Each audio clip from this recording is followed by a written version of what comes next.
본 방송에서 제공하는 투자 정보는 투자 판단에 대한 조언입니다.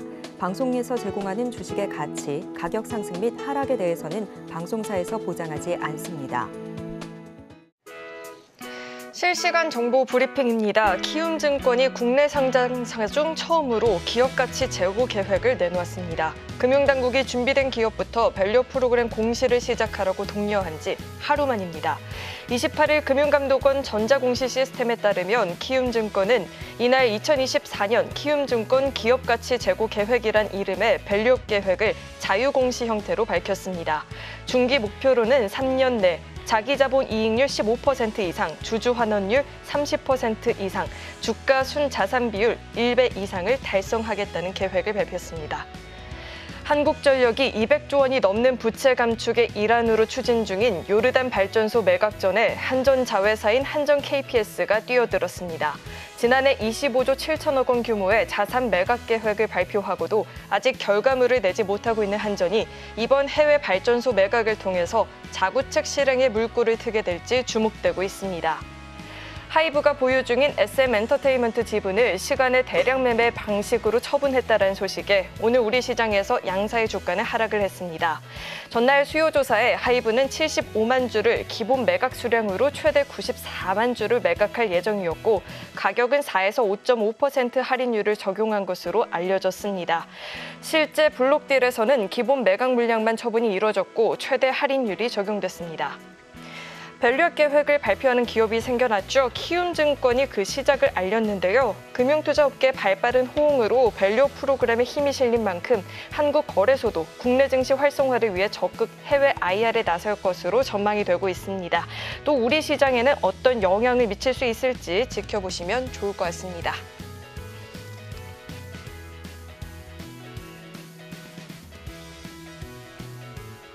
네, 시청자 여러분 안녕하세요. 주식포맨 진행의 김혜연입니다. 간밤 미증시의 휴장 영향으로 오늘 우리 시장은 뚜렷한 상승 모멘텀이 부재한 채로 출발을 보였습니다. 시장 역시나 큰 방향성이 나타나진 않았는데요. 그래도 이 수급 상황은 오전장과 오후장의 분위기가 확연히 다른 모습을 좀 보였죠. 그리고 오늘 우리 시장에서는 LG전자가 또 AI 테마로 묶이게 되면서 강한 주가 상승을 보이기도 했는데 지수가 크게 밀려나는 건 아니지만 그래도 개인 투자자분들이 체감하기에 강한 시장이 아니다 보니까 대응하기 어렵다 하시는 분들도 많이 계실 것 같습니다. 오늘도 저희 방송과 끝까지 함께 하시면서 투자 전략들 세워가 보시면 좋을 것 같습니다. 자, 그렇다면 주식포맨 지금 시작합니다.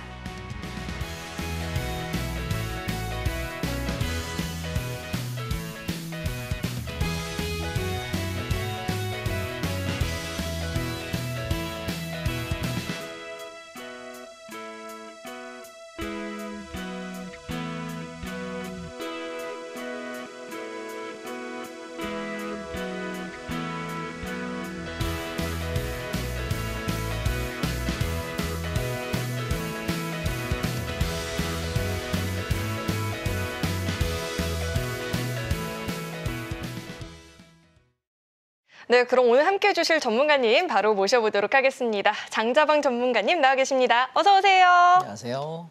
네, 전문가님 정말 오랜만에 뵙습니다. 얼마나 모시고 싶던지. 자, 어렵게 다시 이 시간대 함께하게 됐는데 소감 한마디 좀 들어볼까요? 친정에 온 것 같다고 할까요?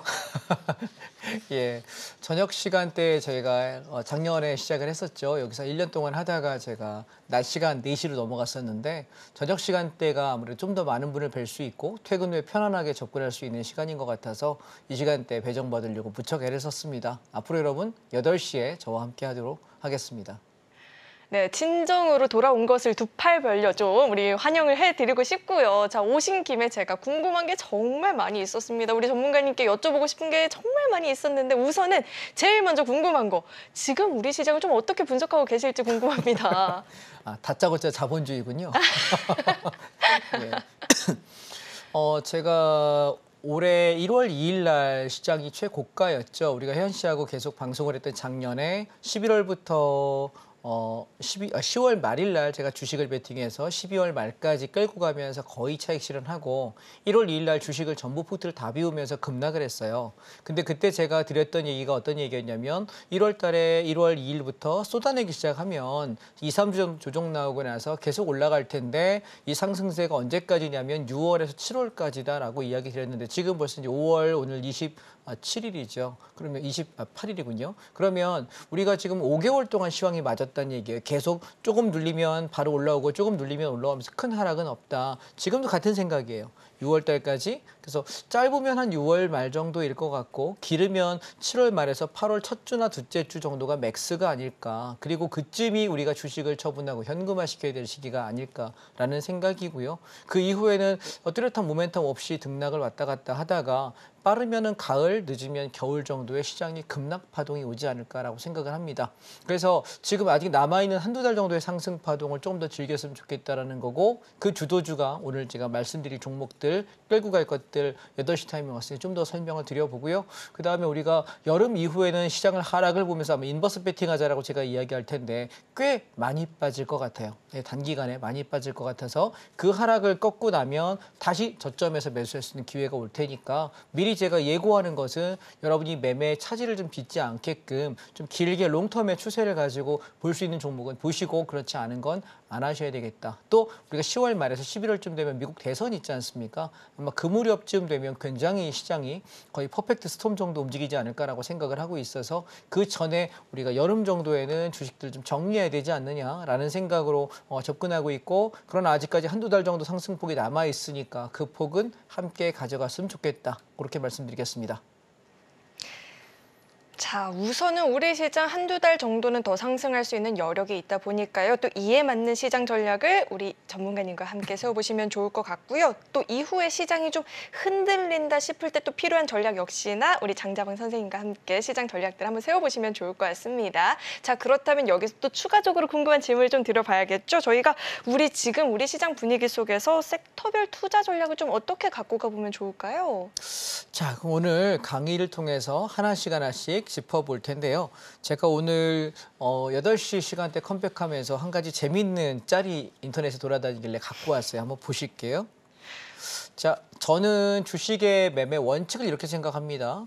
대형 주식하고 ETF를 우리가 순환매를 할 때 어떻게 하는 게 제일 좋아요? 라고 저에게 물어본다면 눌림 조정 시에 싸게 사라. 그리고 시세를 주게 되면 너무 많은 수익을 기대하지 말고 적당히 분할로 차익 실현하면 좋겠다라고 이야기를 드립니다. 근데 이렇게 얘기하면 야, 장난하냐? 싸게 사는 게 어디 사는 게 싼 거야? 그리고 어디서 팔아야 되는 거야? 라고 물어보시잖아요. 그래서 근데 저랑 똑같은 얘기를 어떤 분이 하셨어요. 그래서 제가 한번 글을 보여드릴게요. 자, 보시면 왼쪽에 보시면 많이 보시던 할아버지죠. 제가 좋아하는 워런 버핏 할아버지입니다. 오른쪽에 보시면 여러분 많이 보던 그림이죠. 원숭이에요. 예. 그래서 제가 여러분께 요 짤이 참 재밌어가지고 한번 말씀을 드려보고 싶은데 좀 전에 제가 매매 원칙을 뭐라 그랬죠? 쌀 때 사서 조정 시에 사가지고 비싸지면 팔아먹는다라고 이야기했습니다. 제가 아까 사실 민주주의 원칙은 가위바위보에서 진 사람이 나쁜 걸 해야 되는데 그냥 제가 워런 버핏 하겠다고 얘기했습니다. 그러니까 우리 혜연 씨가 원숭이 할 거예요. 자, 그러면 지금부터 따라 한번 해보겠습니다. 제가 대사를 한번 읽어보겠습니다. 자, 워런 버핏 할아버지 주식을 어떻게 하면 돈을 벌 수 있어요? 라고 물어보니까 워런 버핏 할아버지 이렇게 얘기해. 자, 따라해. 쌀 때 사서. 쌀 때 사서. 자, 그다음에 자, 이번에 잘 따라해야 돼. 비쌀 때 파는 거야. 비쌀 때 판다. 자, 그쵸. 그럼 우리가 좀 전에 뭐랬어? 쌀 때 사서 비쌀 때 판다. 라고 얘기 분명히 워런 버핏 할아버지가 알려줬어. 그때 마지막에 그래. 자, 할아버지가 이렇게 물어봅니다. 자, 뭐라고? 비쌀 때 사서 쌀 때 판다. 야, 이 원숭이야. 이러니까 손해보는 거예요. 무슨 얘기인지 아시겠죠? 우리가 왜 제가 약간 재미있게 꾸며봤는데 제가 방송을 하면서 시황 글들을 여러분한테 올려드립니다. 그러면 제가 좀 조정 나올 때 싸게 사라고 이야기하는 종목들 드려요. 그런데 재밌는 건 싸게 안 사요. 쌀 때 살 때는 더 빠질 것 같으니까 사람들이 안 사다가 막 시세 10%, 20%, 30% 오르기 시작하면 그제서 지금 사도 됩니까? 라고 꼭 묻는 분들이 희한하게 단 한 번도 빠짐없이 맨날 계세요. 왜 그럴까요? 개인 매매자들은 이 자리가 싸질 때 싼 건지 아니면 더 빠질 건지 판단이 안 되는 게 첫 번째일 것 같고요. 그다음에 눈에 보이는 걸 믿어요. 무슨 얘기인지 이해되셨죠? 내가 상승하고 있는 게 눈에 보여야 믿어지거든. 그러니까 나는 뭐예요? 지금 떨어지고 있는데 눈에 보이는 건 떨어지는데 이게 싼 건지 비싼 건지 모르니까 확신이 없어서 사지 않는 거죠. 자, 그래서 제가 여러분께 이렇게 한번 말씀드려볼게요. 그러면 어느 자리가 싼 자리고 어느 자리가 이제 시세를 다 했으니까 다시 조정이 나올 자리냐라는 걸 보는 눈이 필요한데 이걸 우리가 뭐라고 하냐면 패턴이라고 합니다. 패턴. 그래서 저는 다른 중소형 종목은 잘 모르겠어요. 방송에 출연하시는 분들 중에 중소형 종목 잘 하시는 분들도 계시니까 중소형 종목이 나쁘다라고 얘기할 수는 없는데 제 개념에서는 저는 선물 옵션을 주로 하는 파생상품 트레이더예요. 그러다 보니까 대형 종목을 거의 보거든요. 왜냐하면 지수에 연관되는 종목들만 저는 살필 수밖에 없는 게 중소형 종목을 관심 가질 여력이 없어요, 장중에. 그러다 보니 저는 지수가 움직이는데 필요한 대형주 섹터만 보게 되고 그래서 오히려 불가피하게 저는 굉장히 안정적인 매매라고 손해가 안 나는 것 같습니다. 만약 제가 중소형 종목을 골랐다면 내가 10개를 하더라도 원숭이가 나무에서 떨어지는 것처럼 분명히 그중에 낙상을 하고 크게 손해보는 종목들을 만날 건데요. 제가 지금까지 18년간 매매를 했는데 다음 달이면 제가 시장에 들어온 지가 만 18년 됐거든요. 그 오랜 세월 동안 제가 크게 손해나지 않고 그리고 조금 뭐 해봐야 살짝 손절하고 그냥 다시 들어갈 수 있는 그런 여력이 됐던 것은 아마 대형주 위주로 하지 않았을까. 그것 때문이 아닐까라고 여러분께 말씀을 드리고 싶어요. 그래서 우리가 돈을 벌 때 내가 어떤 매매 원칙을 세워야 되느냐라고 만약에 저에게 물어본다면 저는 이렇게 말씀드려보고 싶어요. 첫 번째는 대한민국 시장은 박스권장이지 추세장이 아닙니다. 미국 장은 한번 오르기 시작하면 한없이 올라가요. 그런데 우리나라 장은 이번에 미국 장 연일 신고가 갱신하고 다우가 4만 포인트 돌파하고 일본도 급등하고 난리를 지길 때 우리는 어땠죠? 그렇게 올라가지 못했습니다. 이유가 뭐였을까요? 박스권장이라니까요. 그렇기 때문에 대한민국 증시에서는 추격 매수는 가급적 삼가하셔야 되고 제가 작년에 1년 동안 8시 타이밍에 강의를 하면서 여러분께 추격 매수 사인 드렸던 적이 딱 한 번밖에 없어요. 1년 내내 한 번밖에 없습니다. 나머진 전부 조정시에 샀습니다. 왜? 우리 장의 특성이 그렇기 때문에. 그래서 우리가 안전한 매매를 하려면 어떻게 눌림시에 다중바닥, 쌍바닥에서 매수를 하셔야 되고 시세를 주게 되면 직전 고점 근처에서는 물량을 반 이상 덜어내는 그런 매매를 좀 하셔야 되지 않을까 저는 여러분께 말씀을 드리고 싶고요. 그래서 제일 좋은 건 승률이 높은 자리에서 배팅하셔야 돼요. 승률이 한 80%, 90%는 돼야 내가 거기 들어가서 대형주와 ETF는 시세 줄 때 한 10%에서 30% 정도 수익 나면 팔겠다. 이 정도 목표 잡으셔야지 더 욕심내지 않으셔야 될 것 같고 복리 투자 하지 마세요. 복리로 깨지는 사람은 봤어도 복리로 계속 버는 사람은 별로 못 봤거든요. 우리가 부동산 가치 덩어리가 큰 자산 가치들은 복리가 되죠. 내가 아파트 5억에 샀는데 10억 됐어. 와, 그럼 다시 10억 팔아가지고 대출받아 15억짜리 샀는데 걔가 20억 됐어. 이건 가능해요. 그런 우량 자산, 희소 가치가 있는 건 가능한데 대한민국 주식은 그렇지 않아요. 그렇기 때문에 우리는 일정하게 1억 갖고 운영했으면 수익금 1,000만 원 나면 1,000만 원 빼고 또 다시 2,000만 원, 2,000만 원 빼고 이걸 계속 하셔야 돼요. 이해하셨나요? 그러다가 언제 자금을 늘리는 거냐면 시장이 무식하게 급락할 때.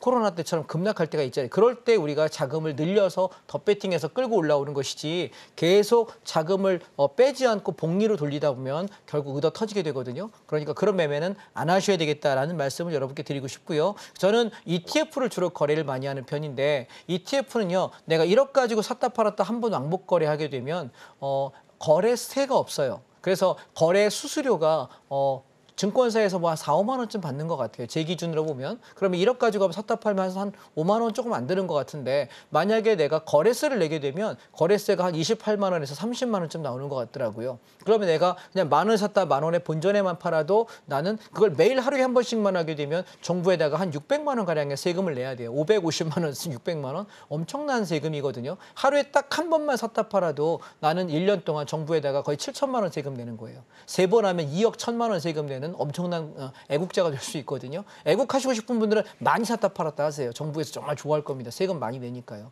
그래서 저는 그거 하지 말고 뭐 했으면 좋겠냐면 ETF라는 걸 투자하시면 좋겠다라는 생각이에요.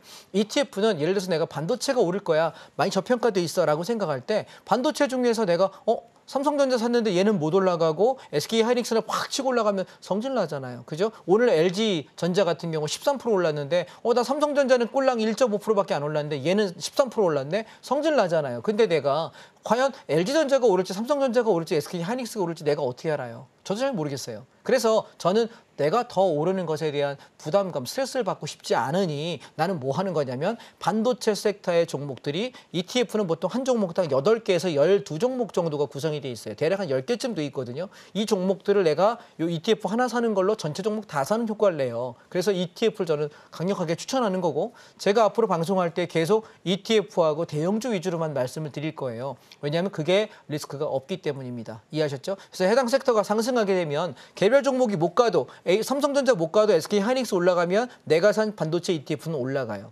반대로 내가 삼성전자 뭐 하이닉스 못 가는데 한미반도체가 비중이 높아 한 50% 되는 얘가 막 치고 올라가면 얘가 떨어져도 얘는 올라가요. 그래서 우리가 이 리밸런싱 효과도 되고 굉장히 안정적이다. 그래서 개별 종목의 리스크를 좀 피할 수 있다라는 측면에서 ETF가 굉장히 좋다라는 말씀을 드리고 싶습니다. 자, 그러면 언제 어떤 종목을 사면 되냐라고 만약에 저에게 물어보신다면 제가 이렇게 답변을 한번 드려보려고 합니다. 자, 제가 앞에 까먹은 게 하나 있어요. 자, 뭐냐면 제가 내일 저녁 6시부터 9시까지 온라인 특강을 합니다. 자, 제가 온라인 특강을 하는 거는 한 달에 보통 한 번 아니면 2번 정도를 해요. 근데 제가 지난 토요일 날 온라인 특강을 했는데 되게 많은 분들이 오셨어요. 근데 주말에 여러분들 보통 일정들이 많이 있으시잖아요. 그러다 보니까 주말에 못 들어서 녹화 없냐? 저 녹화 안 하거든요. 생방송만 진행하는데 그래서 다시 한 번 해달라고 앵콜들이 들어와서 제가 불가피하게 내일 저녁에 6시부터 9시까지 잡는데 여러분 제 방송을 계속 보셨던 분들은 아시겠지만 제 종목에 손해 안 나는 거 아십니까?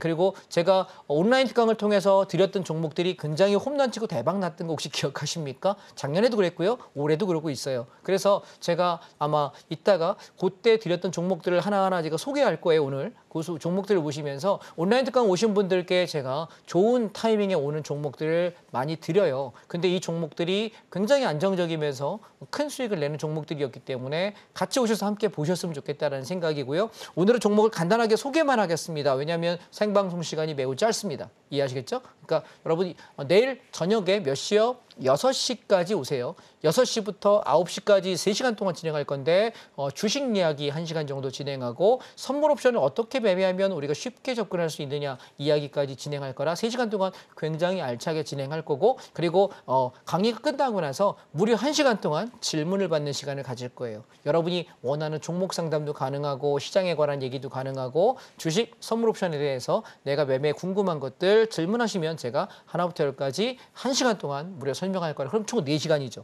그죠? 6시부터 10시까지 진행하기 때문에 굉장히 알찬 시간 드리려고 하니까 늦지 않으셔야 합니다. 아시겠죠? 늦게 오시면 앞에 얘기를 또 물어보면 리바이벌을 못 합니다. 진행을 해야 되니까. 아시겠죠? 오케이? 자, 그럼 진행해 보겠습니다. 그러면 언제 어떤 주식을 사면 되냐? 지금 사? 아니면 기다려? 라고 질문할 때 내일 제 강의 주제가 요거예요. 자, 첫 번째, 반도체 종목 중에 1등과 2등주를 어떻게 공략할 거냐? 내일 제가 강의 때 설명드릴 것이고 그중에 반도체 중에서 저평가된 바닥주가 있어요. 제가 이거를 지난주 동안에 지난 일주일, 2주일 동안 사세요라고 이야기 드렸는데 얘가 막 치고 오늘 올라가기 시작하더라고요. 이 종목에 관한 얘기를 드릴 것이고 두 번째, 통신 자율주행 관련해서 중장기를 끌고 가는 종목이 있습니다. 이 종목은 KT입니다.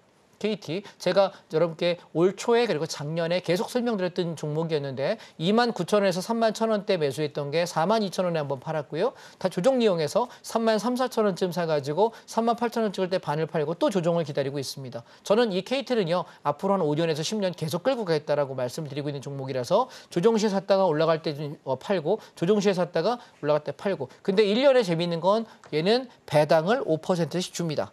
그럼 내가 사서 10년 동안 물려 있어도 수익이 50%가 날 수 있고 20년 물려 있으면 원금 회복합니다. 그러니까 얘는 손해 보고 싶어도 하늘이 두 쪽 나도 손해를 볼 수 없는 종목입니다. 그래서 이 종목이 왜 좋은지에 관한 말씀도 드릴 것이고요. 그다음에 건설주하고 시멘트주에 관한 얘기를 제가 많이 드리고 있거든요. 요 이야기도 드릴 것이고 그다음에 디스플레이의 대장주 우리 LG 디스플레이를 말씀드리는 건데요. 이제 조정이 나올 만큼 나온 것 같아요. 제 생각은 이제부터는 바닥권이 아닌가 싶어서 이 종목에 관한 말씀도 드리려고 합니다. 그다음에 화학주 중에 단타 칠 만한 종목이 오늘 하나 보이더라고요. 그 이야기도 드리려고 하는데요. 오늘 생방송에서는 시간이 되는 한 몇 개씩만 툭툭 던지듯이 말씀드릴 것이고 그리고 자세한 말씀이 원하시는 분들은 내일 저녁 6시에 온라인 특강에 오시면 들을 수 있다는 거 말씀을 드리도록 하겠습니다. 자, 그러면 섹터별 ETF 순환매를 이해하게 되면 매매 타점이 보인다라고 제가 여러분께 말씀드리는데 과연 어떻게 보면 그게 보일까라고 물어보실 때 자, 첫 번째 오늘 제가 심층 분석할 종목은 LG전자입니다.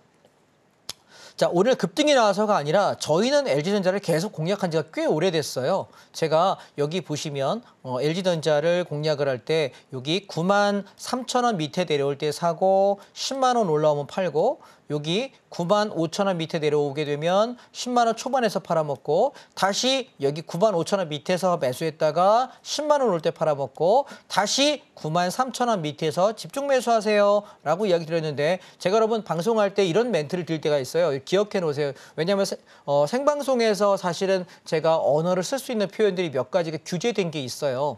방송통신심의위원회에서 규제된 게 있어서 풀베이팅 몰빵 얘기 못하게 돼 있어요. 비중실이라는 얘기 못하게 되어 있고요. 그다음에 제가 이거 정말 싸니까 손해 안 봐요 얘기 못하게 돼 있어요. 그렇게 얘기하면 저 잡혀가요. 규제받습니다. 그래서 그걸 못하게 돼 있는데 제가 이렇게 얘기할 때가 있어요. 이거는 심의랑은 상관없이 여러분께 우리끼리 하나의 약속이라고 생각하십시다. 저는 만약에 더 빠질 데가 없는 것 같은데요. 바닥권이라고 생각합니다. 이렇게 제가 멘트를 치면 사실 거기가 거의 진바닥이에요. 이해하셨죠? 왜냐하면 방송에서는 얘기를 거의 못해. 그런데 제가 그렇게 멘트하는 종목들이 거의 진바닥 가깝다라고 이야기할 때 얘가 거기서부터 엄청나게 올라가는 종목들이 꽤 나오더라고요. 그래서 여러분이 제 방송을 계속 눈여겨보시는 분들은 요 멘트를 할 때는 얘는 비중을 실어도 되겠구나라고 판단하셔도 큰 무리가 없을 것 같습니다. 제가 LG전자를 계속 말씀드릴 때 보시면 여기 1번 자리, 2번 자리, 3번 자리, 4번 자리 공략하면서 자 뭐라 그러냐면 얘는 마지막이다. 그러면서 앞으로 올라가면 못 잡을 거야 라고 제가 오후 4시 타이밍에 강의할 때 계속 이걸 얘기했거든요. 거의 언제부터 말했냐면 12월부터 말했으니까 지금 5개월째 얘기하고 있단 말이에요. 그러면서 날아가면 못 잡을 거야 했는데 오늘 13% 이상 날아가면서 굉장히 기분이 좋았는데 자 보세요. 주봉을 보시게 되면 제가 지금 보는 파동이 뭐냐면 같은 구간 안에 여러분 보세요. 얘가 LG전자는 15만 원 찍었던 놈이 빠져서 77,000원까지 반토막 나요. 그리고 얘는 바닥 등락하고 한번 오르고 눌리고 왕창 오르고 눌렸다가 올라가면서 엘리어트 파동으로 보시면 여기 1파 상승, 2파 눌림, 3파 상승, 4파 눌림, 5파 상승하고 매매 끝내요. 파동 되게 정직한 종목이에요. 이해하셨습니까? 그리고 얘 보세요. 떨어질 때 보실래요? 한 파 빠졌죠? 반등. 그다음에 두 파 빠졌죠? 반등. 세 파 저점이잖아. 이해했습니까? 되게 아주 정직한 종목이에요. 저점이에요. 그래서 저는 지금 얘가 지금 첫 번째 상승하고 와장창 가는데 전 어디까지 보려고 하는 거냐면 이 종목이 12만 원에 13만 원 여기까지 가는 데는 무리가 없다라고 말씀을 계속 드려왔습니다. 무슨 얘기인지 이해되셨죠? 그러면 여기 와서 만약에 저항 맞고 무너지면 어떻게 될까요? 조정 나오겠죠? 그때 다시 싸게 사고 또 올라가고 싸게 사고 올라가고 싸게 사면 저는 올 여름에 시장이 상승으로 6월, 7월에 가겠다라고 보기 때문에 미니멈으로 못 가면은 12만 5천 원, 13만 원은 하늘이 두 쪽 나도 간다라고 말씀을 계속 드려온 자리고요. 정상적이면 15만 원대까지 터치하러 갈 가능성이 높다라고 이야기 드리고 있는 종목입니다. 오른 뒤에 얘기하는 게 아니라 오르기 전에 말씀을 드렸고 자 그럼 월봉으로 한번 보십시오. 왜 그런 얘기를 하냐면 얘가 1, 2, 3파가 빠지고 나면 그 다음에 보시면 바닥 나오죠. 그리고 올라갔다가 눌러요. 얘는 항상 쌍바닥을 만들어. 우리가 종목을 거래할 때 중요한 건 어떤 세력들이 운전하느냐가 되게 중요한 것 같아요. 만약에 제가 혜연 씨한테 혜연 씨 우리 점심 12시에 먹어요 라고 얘기했는데 12시 20분에 와. 그러면 오늘은 늦을 수 있지. 근데 두 번째 우리 1시에 먹어요. 또 늦어. 또 먹어. 또 늦어. 이게 만약에 3번 정도 그러잖아요. 그러면 손절해야 돼요. 왜? 약속을 중요하게 여기지 않는 사람과 무엇을 할 수 있을까요? 인간관계 그렇잖아요. 근데 저는 만약에 우리가 자 우리 12시에 미팅할게요 했는데 10분 전에 와서 기다리는 사람이 우리가 더 좋아 보일까요? 30분 늦게 오는 사람이 좋아 보일까요? 당연히 시간 맞추는 사람이 훨씬 더 우리가 신뢰감이 있지 않습니까? 저는 주식에서도 그런 약속된 패턴들을 지켜주는 종목이 좋다라고 생각해요. 무슨 말씀인지 아시겠어요? 그러니까 많은 기법이 필요한 것도 아니고 대단히 많은 종목을 봐야 되는 것도 아니에요. 지금 보시면 제가 옆에 여기 관심 종목을 여러분에게 방송에 올려놨잖아요. 제가 올려놓은 관심 종목이 딱 200개예요. 왜냐하면 여기 시총 상위에 200개밖에 안 들어가. 그리고 한 페이지에 저기 HTS에서 200개 종목하면 두 번째 페이지로 넘어가야 되는데 페이지 넘어가는 게 귀찮아서 저는 제일 괜찮은 종목만 ETF와 종목을 200개만 설정해놓고 여기서 계속 돌려가면서 18년째 이거밖에 안 해요. 저는 다른 종목을 쳐다보지도 않고 관심 종목이 아예 없어요. 보시면 페이지가 없는 거 보이세요? 1번 페이지밖에 없잖아. 그죠? 다른 페이지가 존재하지 않아요. 제가 사용하는 HTS거든요. 예. 그래서 저는 뭐냐면 제일 센 놈. 각 업종마다 제일 좋은 거, 그 섹터에서 가장 좋은 거 순서로. 그래서 여기 상위에 있는 게 좋은 거고 밑에 있는 게 수익률이 좀 떨어지는 종목이에요. 저는 위에서부터 수익률별로 이렇게 매일 세팅을 바꾸거든요. 그래서 이렇게 움직이기 때문에. 그래서 얘를 보시면 패턴이 얘는 이렇게 찍었다가 눌리면 쌍바닥 확인해 줍니다. 그리고 나서 급등해요. 그리고 시세가 죽으면 하나, 둘, 세 파동. 죽음의 이때가 코로나 2020년이에요. 최바닥이고요. 그리고 올라가면서 급등. 그다음에 얘가 눌러, 그다음에 다시 올라가, 눌러. 그럼 이번 상승이 마지막이죠. 이해되실까요, 여러분? 예, 이번 상승이 마지막이에요. 그러면 이번에 올라갈 때 얘가 13만 원에서 14만 원을 돌파한다면 얘는 와 하고 올라갈 수 있는 가능성이 생기는 거고 13만 원에서 15만 원에 막힌다고 한다면 LG전자는 이제 마무리하셔야 되지 않을까라는 생각을 합니다. 그런데 저는 이렇게 생각합니다. LG전자가 미친 상승을 했던 기간이 언제였냐면 2020년 코로나 때예요. 여러분 혹시 이슈를 기억하십니까? LG전자가 왕창 올랐을 때 이때 여기 어디지? 최고가가 19만 3천 원까지 갔을 때 이때 여러분 혹시 이벤트 기억하십니까? 애플카라는 거 기억나세요? 애플에서 LG전자와 제휴 맺어가지고 전기차를 만들고 싶은데 LG전자의 배터리 갖다가 LG전자의 전장 부품을 내가 이렇게 제휴를 맺어서 요 기술 가지고 할 거야라는 이슈가 막 뉴스를 띄우면서 주가를 엄청나게 띄웠어요. 근데 실제 일어났습니까? 아니요. 일어나지 않았어요. 자, 우리가 주식은요. 제가 왜 올라갈 때 사지 말라고 이야기 드리냐면 얘는 바닥에서 바닥을 다지고 저점 매수가 가능한 위치에서 사셔야 우리가 감당이 가능하지. 한국 주식은 올라가다가 어느 순간 뉴스 떨어뜨리면서 박살내면 생각 한번 해보실래요? 19만 3천 원에 LG전자가 좋은 건 여러분 다 아시죠? 그죠? 최고의 기술을 갖고 있고 우리나라 불제 대기업이고 순이익률도 굉장히 좋고 성장성도 좋고 안정적인 굉장히 좋은 회사입니다. 그런데 여러분 19만 원에 물린 사람에게 LG전자는 좋은 회사일까요? 아닐걸요? 정말 쓰레기 주식이고 잡주라고 얘기하면 욕할 거예요. 왜 본인이 비싸게 사놓고. 저는 무슨 얘기냐면 주식이 제일 좋은 주식이 뭐냐라고 물어보면 저는 이렇게 답할 것 같아요. 내가 싸게 산 주식이 제일 좋은 주식이에요.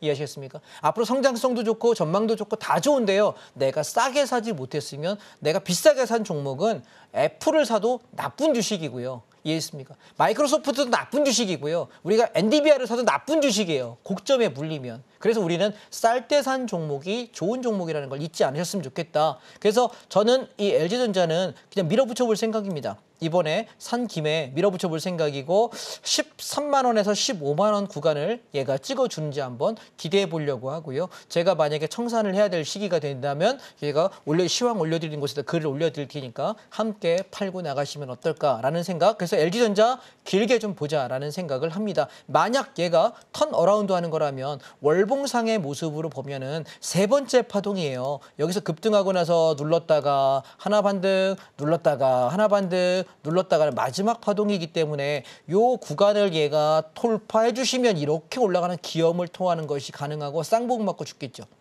그죠? 13만 원에서 15만 원 구간에서 안 막히고 뚫어버리면 먼저 갔던 18만 원에서 20만 원까지 올라가는 파동이 여름장에 보일 거예요. 그러면 여름장에 엄청난 급등장을 만나게 되겠죠. 그게 6월, 7월이 아닐까라는 생각을 하는 거고 만약 LG전자가 세게 가지 못하고 약한 상승 이후에 꺾이는 거라면 시장의 강도는 약할 거다. 근데 개인적인 생각을 만약에 물어보신다면 전 이번에 이거 돌파할 거라고 보여지거든요. 그래서 6월, 7월 달에 꽤 상승이 강할 거라고 보여지기 때문에 LG전자 그냥 끌고 가셨으면 좋겠다. 혹시라도 조정이 나오면 제가 싸게 사는 자리 있으면 시황글 여러분께 올려드리도록 할 테니까 참고하시면 좋겠습니다. 자, 저는 지금 반도체가 시장을 끌고 가는 자리라고 봅니다. 왜 그러냐면 지금 우리나라에서 주도주 3대장 그러면 반도체, 자동차, 2차 전지 3개입니다. 저는 선물옵션하고 주가 지수를 보는 사람이다 보니 이 3개를 늘 눈여겨보는데요. 보시면 지금 반도체 같은 경우는 계속 저점에서부터 쭉 치고 올라와서 내려는 오지만 기간 조정하고 반등, 기간 조정하고 반등, 기간 조정하고 반등 계속 상승을 이어가고 있어요. 얘는 한 번도 추세가 꺾인 적이 없어요.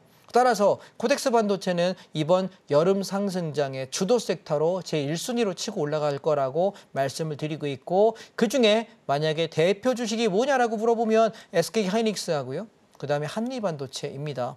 그런데 한미반도체는 정말 세게 갑니다. 제가 작년에 한미반도체하고 SK 하이닉스 방송할 때 여러분 이 시간대 되게 많이 말씀드렸던 게 혹시 기억나시겠습니까? 제가 작년에 여러분들께 SK 하이닉스를 무지하게 말씀을 많이 드렸는데 자 보시면 여기 9만 원대 10만 원대 바닥입니다라고 9만 원대 10만 원대 바닥입니다. 10만 원 밑에는 괜찮아요. 그 이상 추격은 모르겠어요. 이야기 드렸는데 걔가 얼마까지 갔냐면 하이닉스가 20만 원까지 갔습니다. 꽤 많이 갔죠. 제가 여기 종목 상담을 작년에 했잖아요. 작년 이맘때 종목 상담을 되게 많이 할 때 여러분 주식 물려있는 분들께 얘기했던 게 하이닉스 사세요 얘기를 되게 많이 드렸어요. 많이 올라갈 거라고. 결과적으로 어땠습니까? 저점에서부터 지금 7만 3천 원짜리가 7321 300% 왔네요. 되게 많이 올라왔습니다. 그래서 저는 이제는 얘를 또 사는 건 부담이다. 그러나 더 갈 거라고 보여진다라는 생각을 말씀을 드리고 싶고요. 두 번째, 한미반도체를 보시게 되면 이 종목이 훨씬 더 대박인 것 같습니다. 한미반도체 작년에 우리가 2만 원 밑에 놀았거든요. 지금 얼마 갔죠? 16만 4천 원입니다.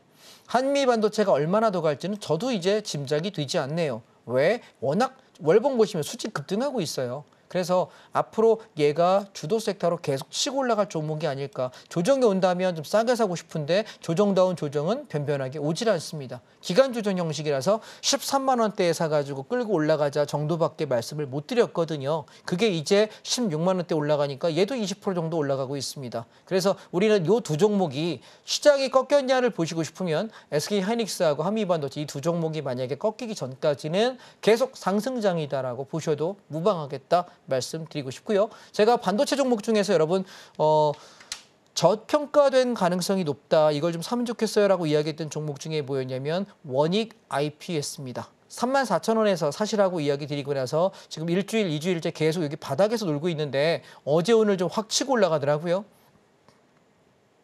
보시면 반도체 섹터가 다 올라갈 때 다른 종목들 빌빌거릴 때 원익은 어땠냐면 막 치고 올라가는데 얘만 정말 못 갔어요. 그런데 우리가 상승장에 상승 섹터에서 저평가 주식을 어떻게 찾느냐면 아까 SK 하이닉스나 한미반도체 막 치고 올라갈 때 계속해서 조정이 나와요. 그러면 얘 힘 없구나 쳐다보지 않다가요. 떨어지다가 얘가 일정 구간 안에서 보시면 이렇게 저점을 지켜주면서 계속 등락을 하고 머뭇거리는 게 보입니다. 자, 근데 이 위치가 어디냐면 이렇게 연장을 해보시게 되면 얘가 여기 앞에서 눌림을 줬던 요 가격이에요. 그러면 우리가 이 자리를 그럼 얘가 이제 저평가 가치로 반등하려고 보는구나. 저는 그렇게 판단한 거예요. 그래서 전 요 가격대에서 34,000원에서 내가 사고 33,000원 깨지면 손절해야지 생각하고 이거 사시라고 얘기했는데 일주일 동안 제가 드렸던 얘기는 뭐였냐면 하실 거 없으면 원익 IPS나 좀 모아놓으세요 였어요. 멘트가 똑같죠. 그죠? 우리가 아까 LG전자처럼 살 거 없으면 바닥권으로 보여지니까 얘나 좀 사세요라고 이야기 던졌던 게 지금 시세가 나기 시작해서 과연 얼마나 갈지 한번 지켜보겠다라고 현재 생각하는 종목 중에 하나이고요. 무슨 얘기인지 이해되셨죠? 그다음에 또 하나가 뭐냐면 TCK하고 비슷한 자리입니다. TCK하고 그다음에 HPSP입니다. 얘도 지금 바닥권입니다. 그래서 HPSP 같은 경우도 4만 원 밑에 사세요. 그랬는데 4만 5천 원 벌써 12%, 13%를 넘어서네요. 4만 원에 사신 분 입장도 얘도 좀 더 가지 않을까? 5만 원대 초반까지 가는데 무리가 없어 보이니까 단타치는 종목들은 여러분 요거 참고하시면 좋겠고 TCK 같은 경우 얘보다 조금 더 힘은 약할 것 같습니다. 12만 5천 원에서 13만 5천 원 사이 정도까지 바라보시는 단타 가능해 보인다 말씀드리고 싶고요. 종목들은 이렇게 보시면 괜찮겠다라는 생각을 갖습니다. 우리가 주식을 할 때 항상 하셔야 되는 생각은 내가 안정적인 섹터에서 주도적으로 가는 종목인지가 굉장히 중요해요. 그런데 그런 종목을 내가 찾고 가는 것이 쉽지가 않다라는 생각이고요. 그다음에 제가 잠깐 번외로 말씀드리면 중장기 섹터로 바라보실 때 저는 건설주 섹터가 꽤 좋다라고 말씀을 드리고 있습니다. 자, 우리 이렇게 한번 생각해 보세요. 내가 지금 사람이 돈을 벌면 헌집 살래, 새집 살래 그러면 다 새 집 사고 싶어요. 새 아파트 살고 싶어 하죠. 그리고 자동차를 중고차 탈래 아니면 새 차 탈래라고 물어보면 대부분 새 차 타고 싶어 합니다. 그게 사람들의 눈높이고 대한민국 사람의 눈높이가 지금 되게 올라왔거든요. 소득은 많이 오르지 못했는지 모르겠는데 눈높이는 정말 고급집니다. 한국 사람들. 그래서 비싼 음식도 잘 먹으러 가고요. 좋은 거 있으면 일단 내가 사야 되고요. 명품에 오픈런한다고 뛰어가는 대단한 민족이거든요. 우리나라는 소비성에는 거의 그냥 아주 그냥 남에게 지면 큰일 나는 민족입니다. 그러면 우리가 건설은 앞으로 집이 여러분 앞에 문재인 정권, 앞에 문정부에서 3기 신도시를 개발을 하겠다라고 공약을 냈고 내 임기 내에 하겠소라고 얘기했는데 거짓말인 거 다 아시죠? 왜냐하면 지금 3기 신도시의 토지도 매입이 아직 안 돼 있어요. 그럼 우리가 아파트 재개발, 재건축을 여러분 절차를 한번 생각해 보시면 내가 땅에 대한 매입이 되고 나서 뭐합니까? 나가라고 이주합니다. 그리고 철거합니다. 이주와 철거까지 통상 1년 반은 최소한 걸립니다. 그리고 새 아파트를 짓는데 보통 3년에서 3년 반 걸렸는데 이제는 건설을 할 때 그 일하는 노동 시간을 정해야 돼요. 하루에 8시간 이상 못 하거든요. 아침 9시부터 저녁 일몰 전까지 일을 끝내야 됩니다.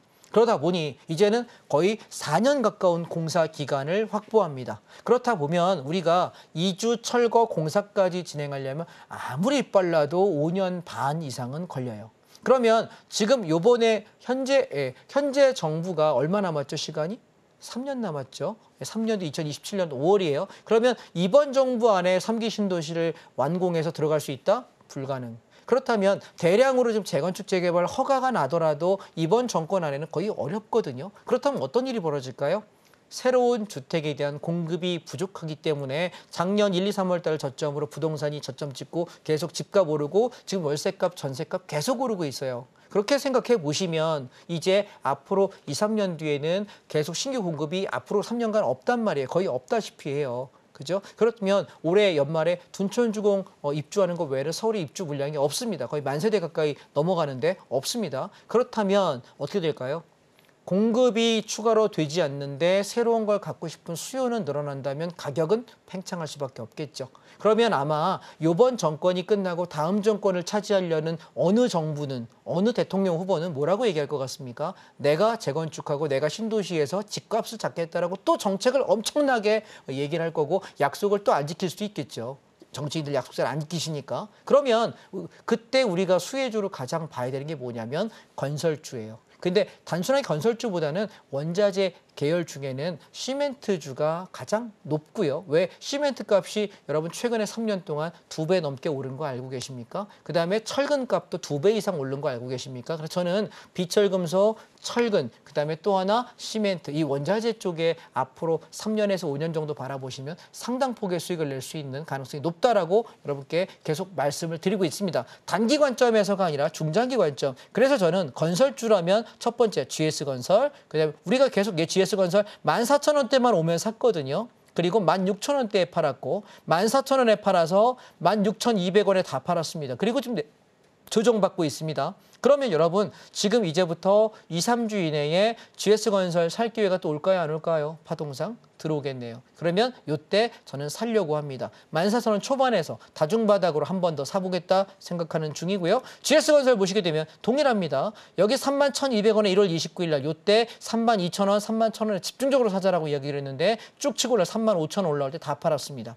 다시 쌍바닥 떨어질 때 31,000원에서 32,000원 이 구간에 집중적으로 매수했고 올라올 때 35,500원, 35,700원에 일단 차익 실현했는데 갑자기 반등 나왔어요. 그래서 얘도 조금 더 떨어지면 33,000원을 깨는 파동이 나오면 또 살려고 하니까 관심 종목에 넣어놓으시면 좋겠고 그다음에 시멘트 관련 종목 중에는 아세아 시멘트입니다.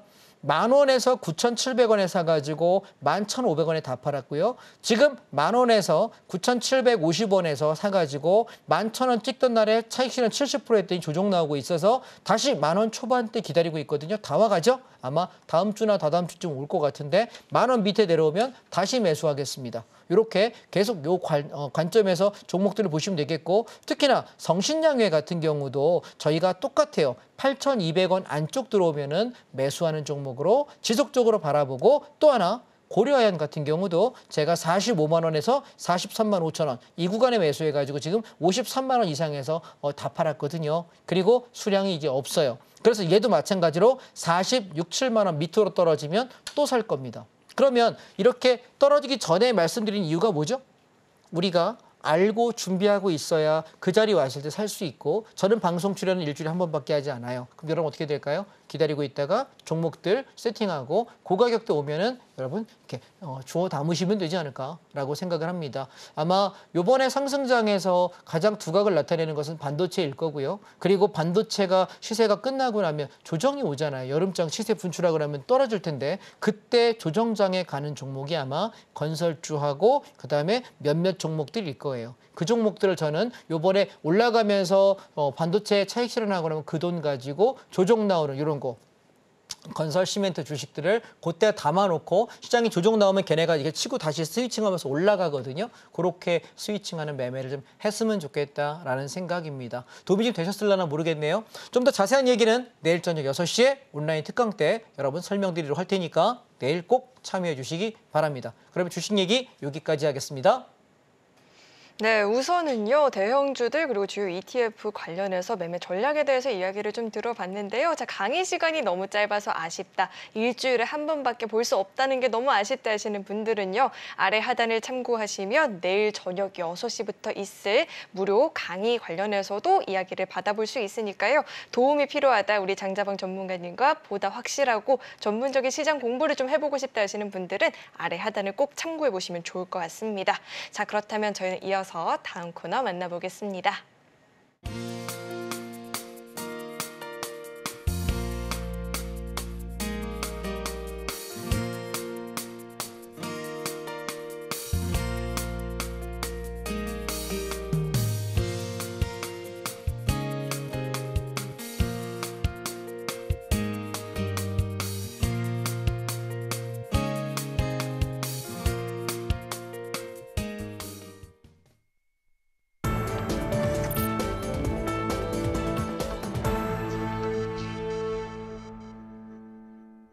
네, 이어서는 우리 주식고수 장자방 전문가님의 매매 비결에 대해서 들어보는 시간인데요. 오늘 방송 중에 또 핵심이 될 것 같아요. 오늘 준비해 주신 매매 비결은 어떤 내용일까요?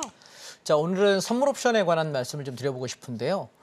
선물 옵션 그러면 주식보다 어렵다, 위험하다라고 생각하시는 분이 많은 것 같아요. 근데 왜 그렇게 생각하냐면 방향을 잡는 건데 주식은 상승해야 수익이고 하락하면 손해가 나지 않습니까? 그런데 시장은 주기적으로 자꾸 빠져요.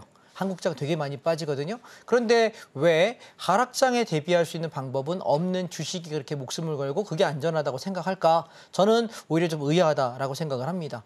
선물은요, 여러분, 선물과 옵션이라고 부르잖아요. 선물이라는 종목이 하나 있고 옵션이라는 종목이 하나 있습니다. 두 개의 종목이 있는 것이고 얘들을 어디 베팅하는 거냐면 시장이 상승하는 데 베팅한다와 하락하는 데 베팅한다. 두 개밖에 없습니다.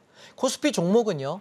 그리고 ETF까지 치면 3,400개, 3,500개쯤 되는 종목이 있는데 3,400, 500개 종목 중에서 오를 만한 종목을 고르는 게 더 여러분 어려울까요? 아니면 종합주가지수가 오를 거야 내릴 거야만 판단하는 게 더 어려울까요? 저는 선물 옵션이 훨씬 쉽다고 생각해요. 왜냐하면 수천 개의 종목 중에 내가 오를 만한 거를 그것도 지금 타이밍이 맞는 걸 찾는 게 훨씬 어렵거든요. 그래서 여러분께 제가 선물 옵션이 쉽다고 생각하는 건 지수가 오를 거냐 내릴 거냐만 배팅하면 되기 때문에 그것만 홀짝만 맞추면 돼요. 이게 훨씬 더 승률이 높다라고 말씀드리고 싶고요. 그러면 지수가 올라갈 때는 어떻게 하냐면 자, 선물은 올라가게 되면은 여기다가 주식처럼 매수를 하면 돼요. 그래서 쭉 올라오면은 주식처럼 그냥 차익 실현 여기다 하면 되는 거예요. 간단하죠?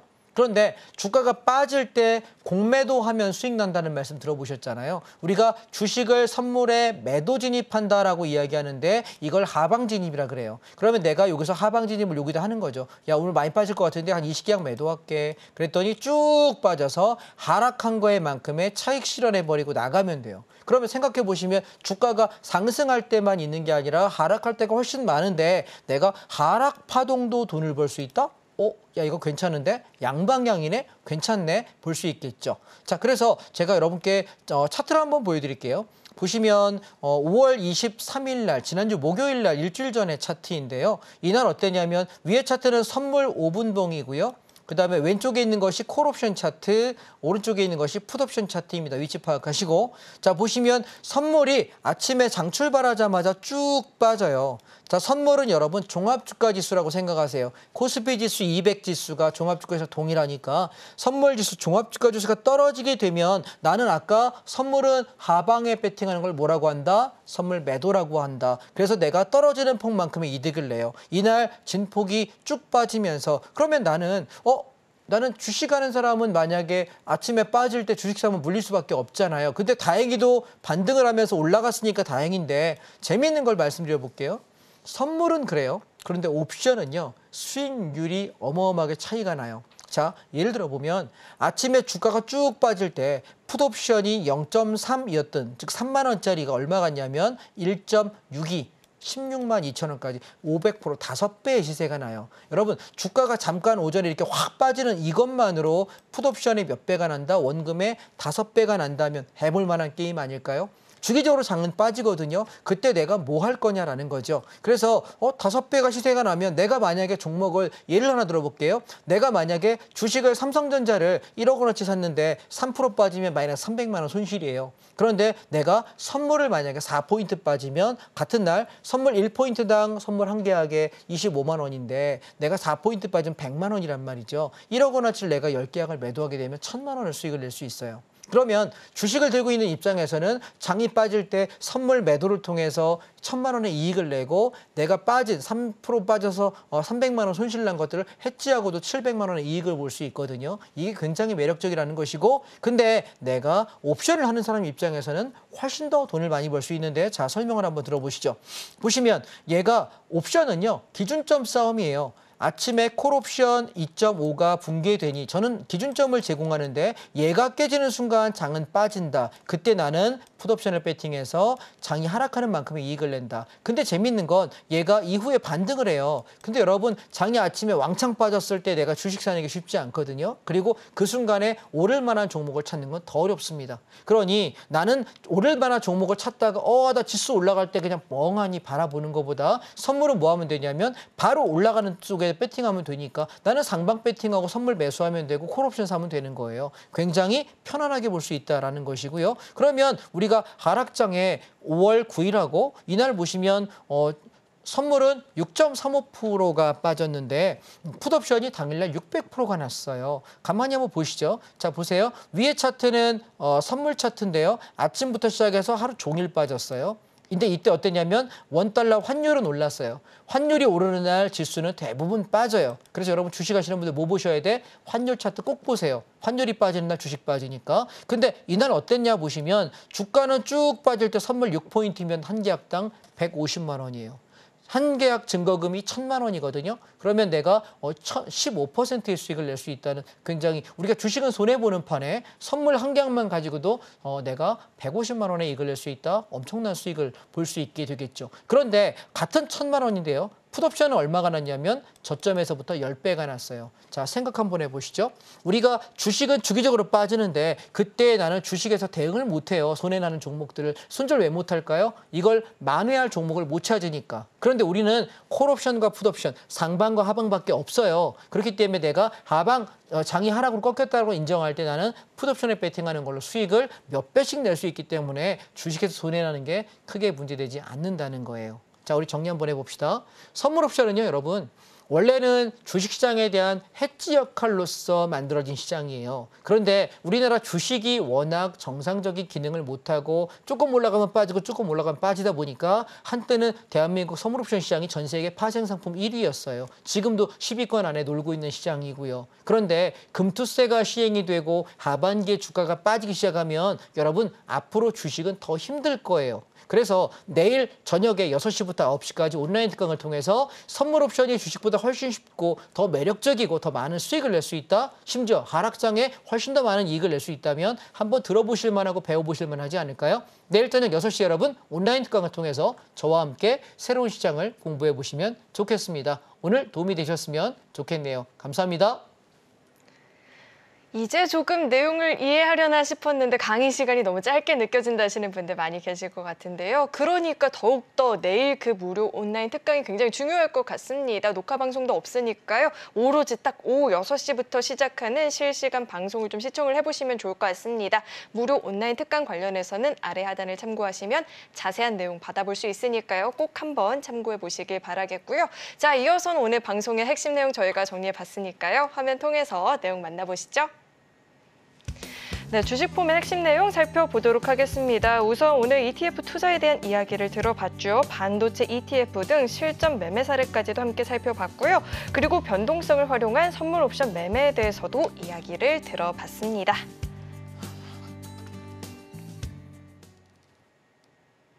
네, 오늘 저희가 준비한 소식은 여기까지이고요. 오늘 저희 방송 알차게 채워주신 우리 장자방 전문가님과는 여기서 인사 나누도록 하겠습니다. 오늘 말씀 고맙습니다. 참고로 금일본 방송에서 제공했던 정보들은 투자 판단을 위한 조언이지 해당 주식의 가치나 수익률을 보장하진 않습니다. 또 서울경제TV는 자본시장 통화법을 준수하고 있습니다. 1:1 투자 상담이나 유사 수신 행위 등 모든 불법 사항을 엄중히 금지하고 있고요. 아울러 서울경제TV와 서울경제신문은 당사의 브랜드입니다. 최근 당사를 사칭한 피해가 늘어나고 있으니까요. 이 점도 각별히 유의해 보시길 바라겠습니다. 네, 오늘 저희가 준비한 소식은 여기까지이고요. 오늘도 저희 방송 끝까지 함께해 주신 여러분 고맙습니다.